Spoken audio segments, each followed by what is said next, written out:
Chapter 1. Jin Yuanbi stood in the grand parlor of his family mansion, lecturing his sons with a solemn expression. We have important guests tonight, so I want all of you to stay put and entertain them properly. If anyone uses this as an excuse to sneak out and come back in the middle of the night, mark my words, I'll break his legs. That goes especially for you, second son. It's not like I've invited demons and monsters over. What are you hiding from? The three young masters of the Jin family sat side by side on the sofa, listening to their father's pre-banquet threats with grins on their faces. The Jin family was blessed with good looks that had been passed down through generations, and with these three young masters, it had reached its zenith. All three were tall and slender, with narrow waists and long legs, and wore their suits with a crisp, dashing air. As for their faces, each was blessed with fair skin and dark, thick brows and lashes.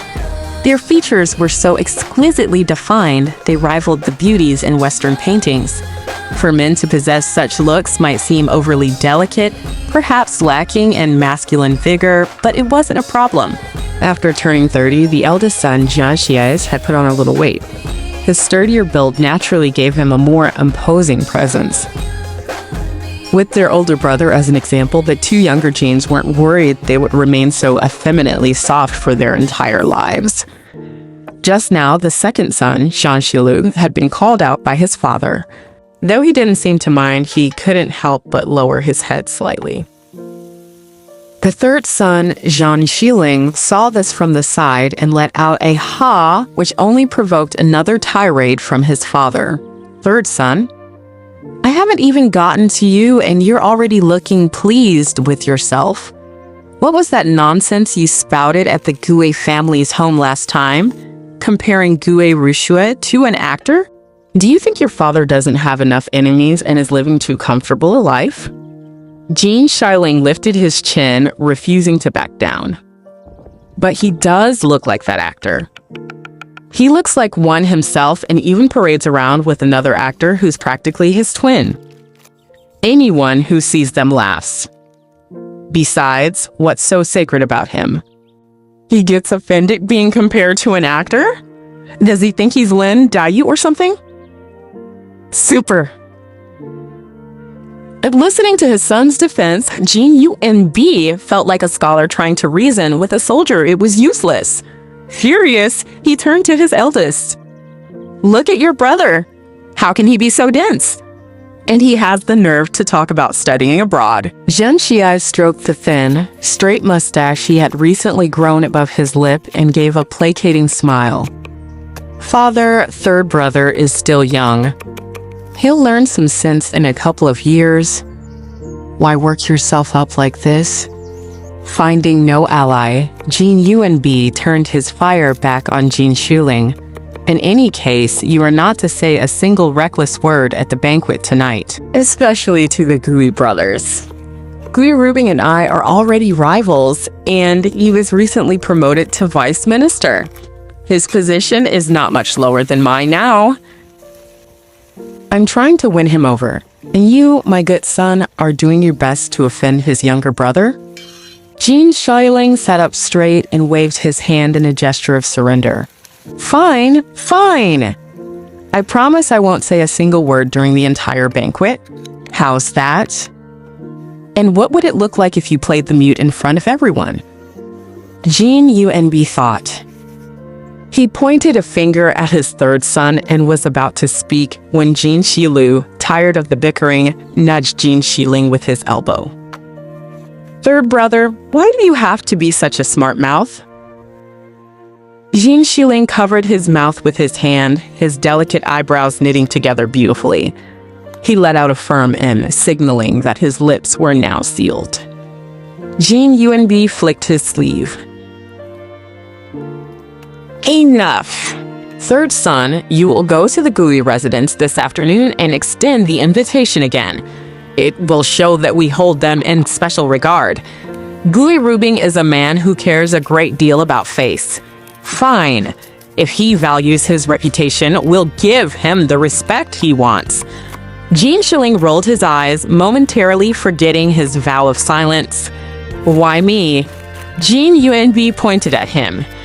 because you're the only one with nothing better to do.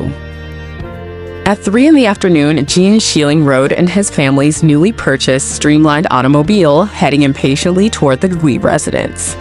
The Gui residence in question referred to the home of Gui Rubing. The Gui brothers had long since established separate households. The home of the younger brother, Gui Rushu, was commonly known as the second Gui residence, which made it sound rather like Gui Rubing's villa for a mistress. Zhan Xiling arrived at the Gui residence only to find no one of importance there. Confused, he turned around and headed to the second Gui residence to inquire. Here, he was received by Gui Rushua. Just over 30 this year, Gui Rushua was tall and slim, dressed in a gray silk robe with the sleeves rolled up to reveal the snow-white lining beneath. His features, almond-shaped eyes, and a delicate oval face were naturally handsome. However, a life of excessive indulgence had drained him of all youthful vitality.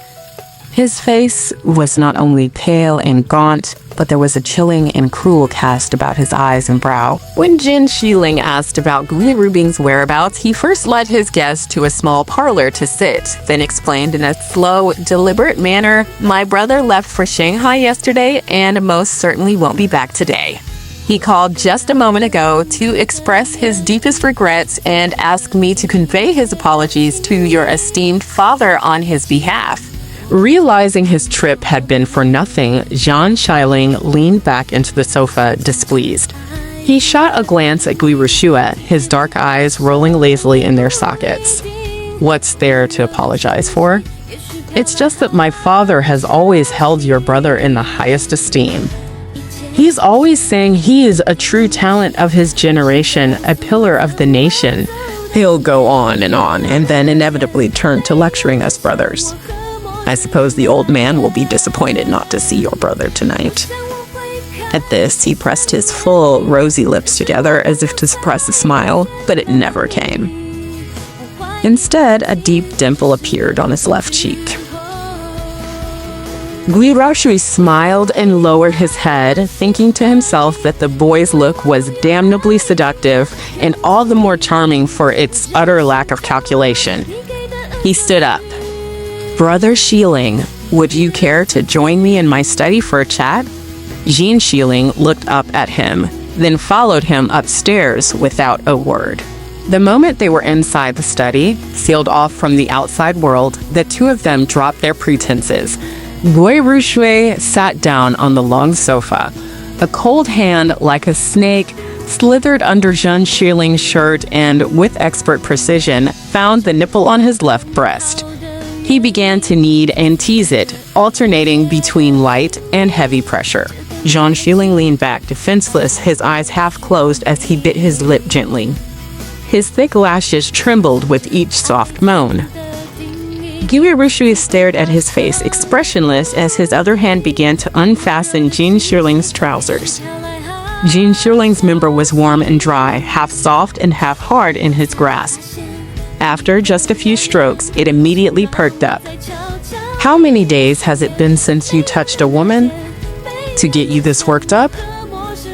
Gui Rushui whispered, his voice a silken murmur as he drew close to his ear. "Look, your little brother is starting to cry."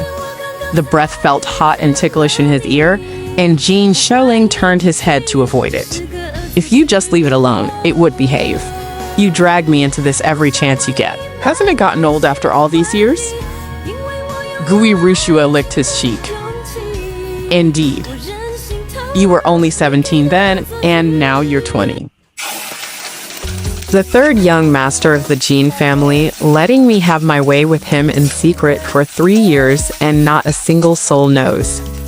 Isn't that a fascinating thought? Jin Xiling's breathing grew heavy. The small flame of desire licked its way through his veins to his heart, and his head began to spin. What? Are you proud of that? Gui Rushua's hand moved slowly but firmly, pressing down between his legs. His tone was teasingly nonchalant. Immensely proud.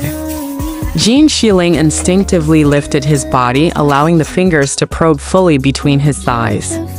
In truth, over the past 4 years, Gu Ruxue had thoroughly awakened him to these pleasures, leaving him with an insatiable taste for more.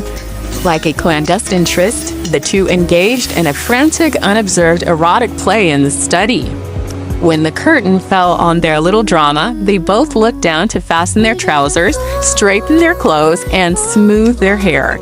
Once they were presentable again, they walked out of the room together as if nothing had happened, continuing their idle chatter. The only difference was that both men seemed somewhat dazed. Super squirrent Lin Daiyu, the famously beautiful, fragile, and sensitive heroine of the classic Chinese novel Dream of the Red Chamber,